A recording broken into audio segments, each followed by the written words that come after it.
Have you ever gazed at the stars in the sky and wondered who we are, how we were born? Have you ever questioned why humans appeared on this earth in the first place? Throughout the span of history, humanity has never stopped searching for answers to these very questions. Up until now, Darwin's famous theory of evolution has deeply rooted itself in the minds of most of us. This theory suggests that all living beings, including humans, were created through the evolutionary process of ancient microorganisms. But is this truly reliable? Could there be another explanation for the existence of humans and all living creatures on this planet? Welcome to the series The Origin of Humankind on our channel.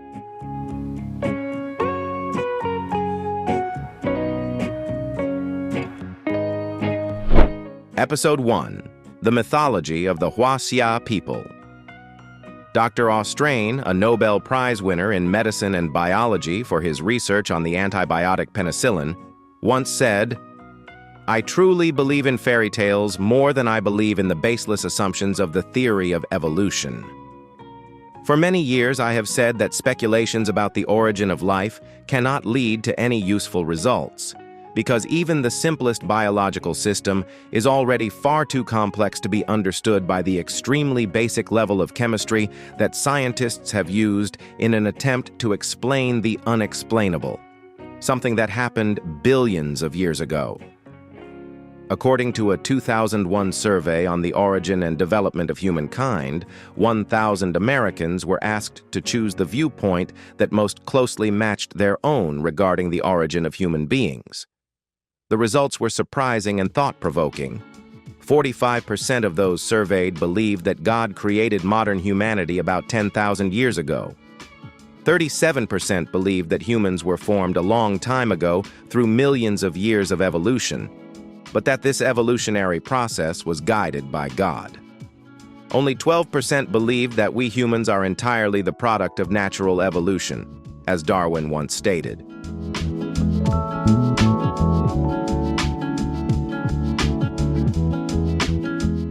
Meanwhile, 6% of Americans had no opinion or showed no preference at all regarding the origin of humankind. Thus, even some of the greatest scientists do not believe that we are purely the result of natural evolution. And the majority of people think that the appearance of human beings must at least involve the intervention of God or divine beings. Indeed, when it comes to our own origin, humanity is occasionally in a crisis of belief. Modern science, and even its most famous theories, cannot fully explain the formation of civilization. Therefore, to explore the origin of humankind, where we truly come from, let us look back at the ancient history of human society through mythical stories passed down from generation to generation. Within those stories, we may find clues that lead us back to our roots. And perhaps we may suddenly realize that our origin is far nobler than that of apes. The first legend we seek out is the mythology of the Hua-Xia civilization, for it is one of the oldest civilizations still remembered.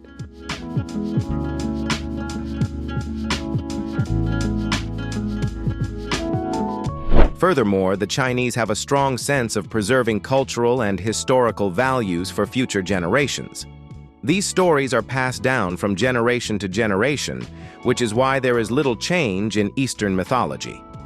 In the time of the Great Beginning, Hong Huang, heaven and earth were a chaotic, indistinguishable mass. The planet was covered by a cloud shaped like an egg, and everything within heaven and earth was in complete disorder. After countless eons, the spiritual essence of heaven and earth gradually accumulated and evolved, eventually forming a giant deity named Pangu. This deity slept within the egg for 18,000 years. One day, he awoke and stretched his body, causing the egg to break open. Everything within began to disperse into the galaxies. The lighter and purer elements rose upward to form the sky and heavens. The heavier, less pure elements sank downward and gradually formed the earth.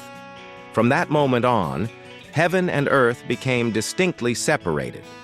In the sky, there were stars and celestial beings. On the Earth, there were sounds and radiant light. If you found this video interesting, don't forget to hit like, leave a comment, and subscribe to the channel so you won't miss the next amazing adventures.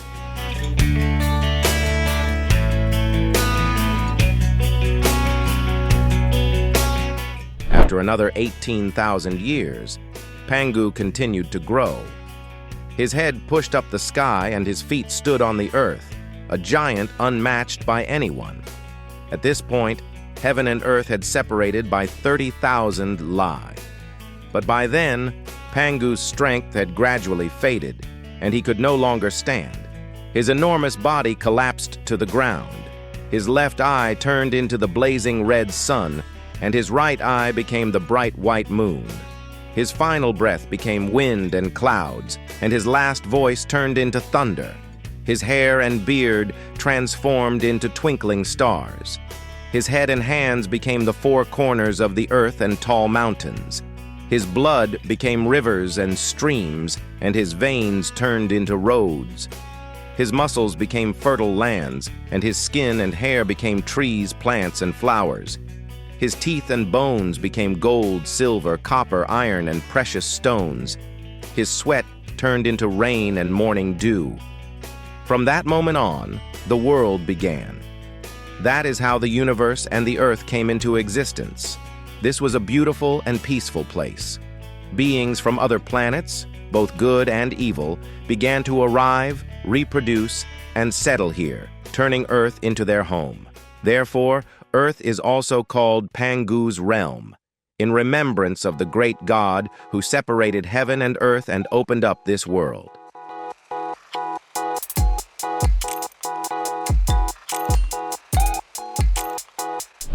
After Pangu separated heaven and earth, Nuwa and another deity wandered throughout the world between sky and earth.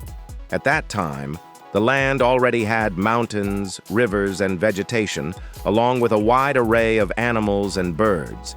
Beasts roamed the forests, fish swam in the waters, and everywhere there were creatures of all shapes and sizes, lively and diverse.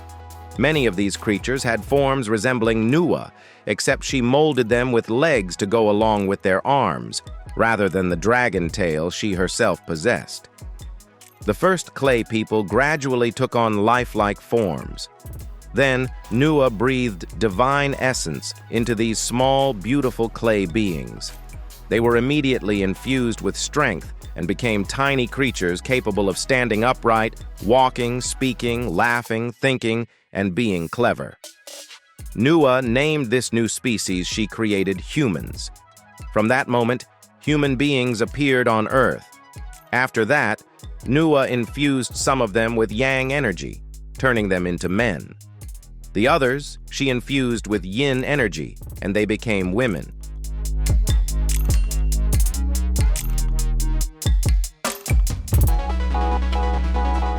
The men and women danced around Nuwa, the goddess who had given them both form and life.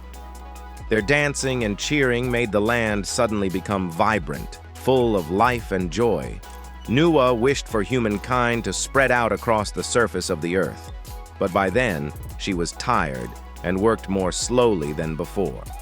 So Nuwa came up with a quicker and more efficient way to send people to all corners of the land.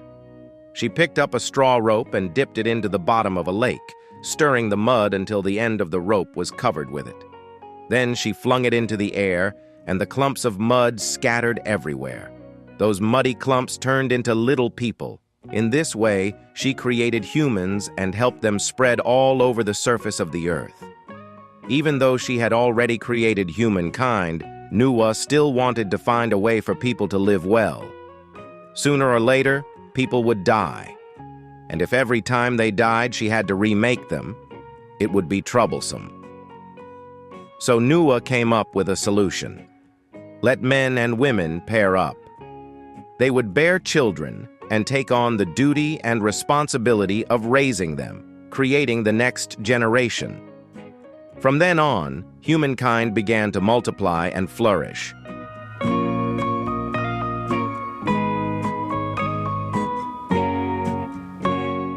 The story of Noah creating humans from clay may sound unbelievable from a modern perspective. But let's not be so quick to dismiss it as mere fiction. Let us reflect for a moment, based on what we now know from modern physics. We are all beings living in a three-dimensional space. We've always wondered, could there be other beings existing in higher dimensions? With today's level of human technology, we can neither confirm nor deny such a possibility.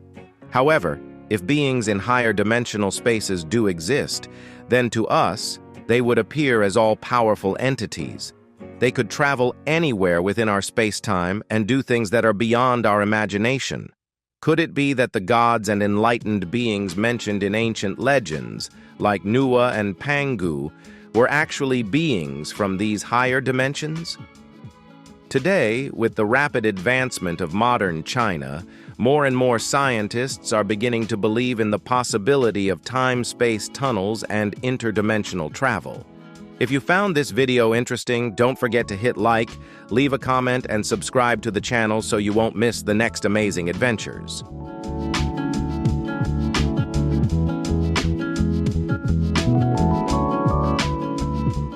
The most famous among them was the renowned Jewish scientist, hailed as the greatest scientist of the 20th century, Albert Einstein, with his theory of general relativity. Einstein proposed that space and time do not exist separately, but rather together in a unified entity called space-time. Within this space-time, mass causes it to bend or warp, and this curvature is what we perceive as gravity. In simpler terms, Einstein believed that mass distorts space-time. His theory of relativity remains one of the most solid and widely accepted foundations of modern physics. Building upon Einstein's theory, modern scientists introduced the concept of curved space. For example, imagine 2 points, A and B, 20 centimeters apart on a sheet of paper. If you roll the paper so that point A and point B overlap, then the distance between A and B becomes 0. You could jump directly from point A to point B without traveling through time or space at all. This path from A to B is called a space-time tunnel, also known as a wormhole.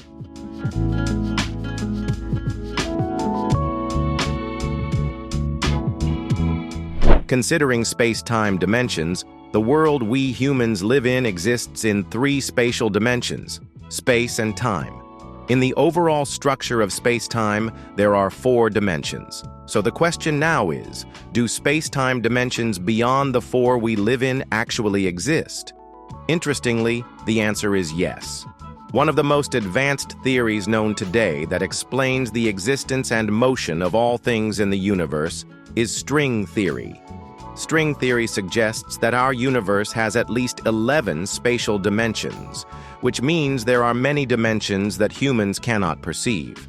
This may sound illogical, but string theory has been successful in explaining almost all physical phenomena around us. The only part of string theory that hasn't been publicly released widely is this. The equations of string theory have multiple sets of valid solutions.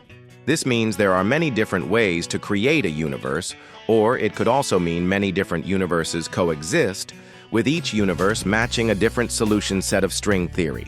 Scientists are still puzzled, unsure which solution is truly the correct one for the universe we live in.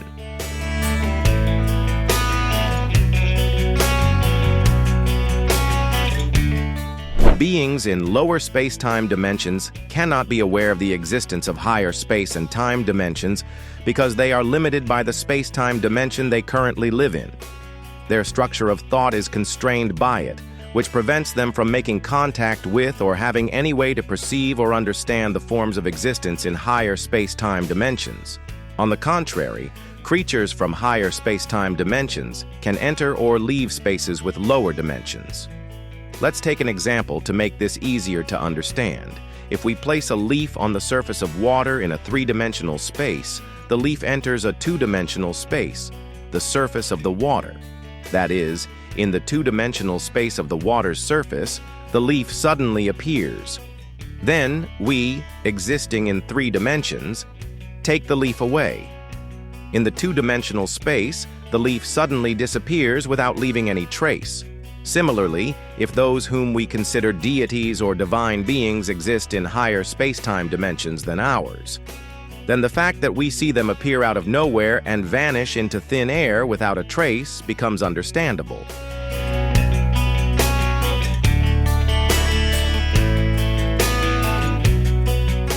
In modern physics, similar phenomena have also been recorded during particle collision experiments in particle accelerators. There have been many instances where a strange particle suddenly appears. Scientists claim it is a particle, but it can vanish without any apparent reason and then suddenly reappear from seemingly nowhere, unpredictably. Therefore, even though beings from higher space-time dimensions can freely enter lower dimensional space-times, they cannot fully enter them, only partially. For example, consider the surface of water as a two-dimensional space. In a three-dimensional space-time, when we place a hand vertically down into the water, the middle finger touches the water first. What appears in the two-dimensional space of the water is just the cross-section of that middle finger, like a circle. When two fingers touch the water, what appears are two circles, the cross-sections of the two fingers, and it is impossible to ever fully reveal the form of the entire hand. When we try to explain the hand's perspective or power in a two-dimensional world, the beings there cannot comprehend it and will not accept it.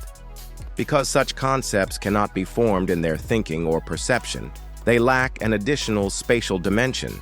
To them, a hand from a higher dimension is just a circle, or a few circles.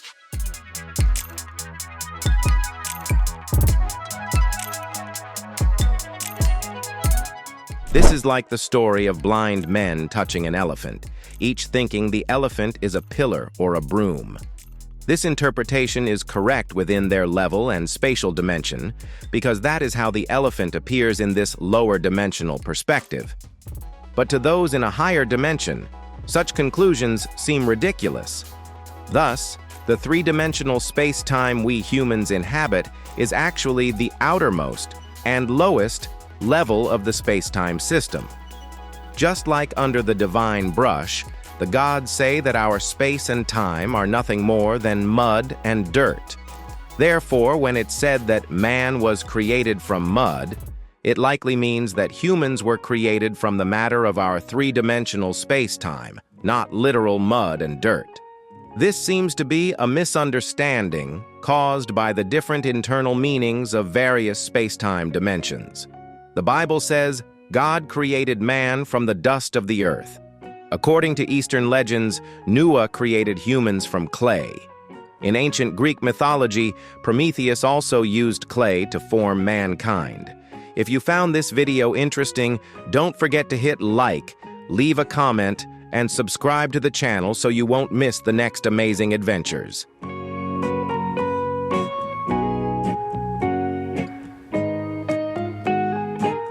The Maori of New Zealand, the Australians, and the Sakaran people, in their myths and legends, all their gods created humans from mud and earth.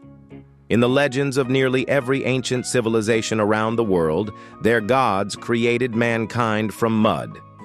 Isn't that incredibly strange? We know that in ancient times, transportation was extremely limited. All the continents were separated by oceans, deserts, and towering mountains, making travel and communication impossible. Cultures were isolated from one another. If the idea that gods used mud to create humans was merely the imagination of ancient people, then such an idea should have been random. If one group imagined humans growing from trees and another said they came from water, that would be understandable. But here, most regions, cultures, and languages around the world all share a similar myth about the creation of humans from mud, as if they all came from a common pattern. If that were merely human imagination, then how could people from vastly separated lands, divided by mountains, oceans, deserts, continents, races, and languages, all coordinate to deceive their descendants in the exact same way?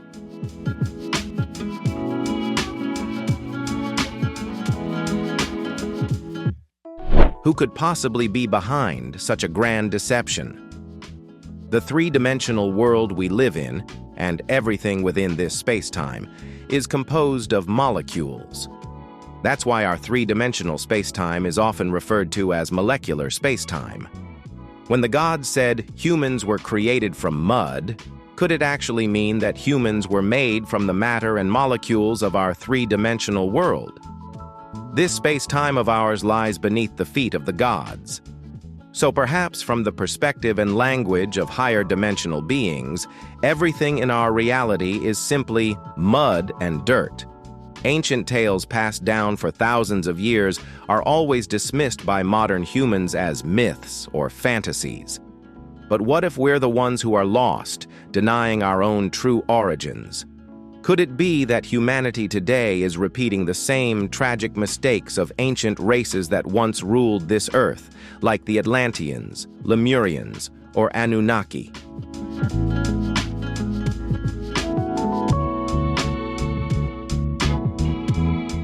There is a clear truth. Different ancient civilizations across the world have told strikingly similar stories about humanity's distant past. Stories of how we were created by gods, and how great floods once wiped out those who dared defy the divine. Could this all be just a coincidence? We don't think so. In the next episode, let's dive into the story of Adam and Eve, the pair considered to be the ancestors of modern mankind, and revisit the earliest pages of human history to uncover what might truly be our real origin. Don't forget to like, share, and subscribe so you won't miss the fascinating stories we'll continue to explore. For now, goodbye, and see you next time.